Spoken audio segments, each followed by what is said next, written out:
عرض کی کہ پروردگار میں اپنی قوم کو رات دن بلاتا رہا، لیکن میرے بلانے سے وہ اور زیادہ گریز کرتے رہے۔ جب میں نے ان کو بلایا کہ توبہ کریں اور تو ان کو معاف فرمائے تو انہوں نے اپنے کانوں میں انگلیاں دے لی اور اپنے اوپر کپڑے اوڑھ لیے اور اڑ گئے اور خوب تکبر کرنے لگے۔ پھر میں ان کو بلند آواز سے بھی بلاتا رہا، پھر علانیہ بھی اور رازداری سے بھی سمجھاتا رہا۔ پھر میں نے کہا کہ اپنے پروردگار سے معافی مانگو کہ وہ بڑا معاف کرنے والا ہے۔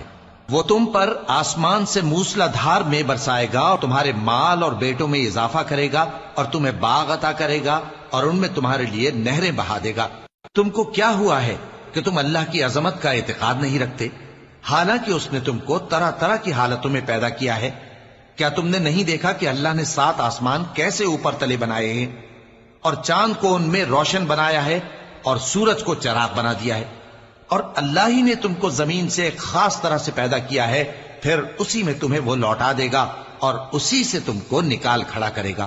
اور اللہ ہی نے زمین کو تمہارے لیے فرش بنایا تاکہ اس کے بڑے بڑے کشادہ رستوں میں چلو پھرو۔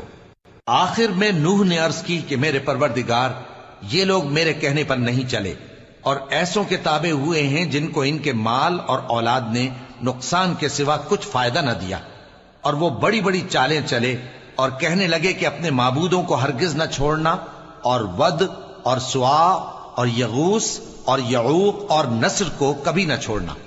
اور اے پروردگار، انہوں نے بہت لوگوں کو گمراہ کر دیا ہے، اور تو ان ظالموں کو اور زیادہ گمراہ کر دے۔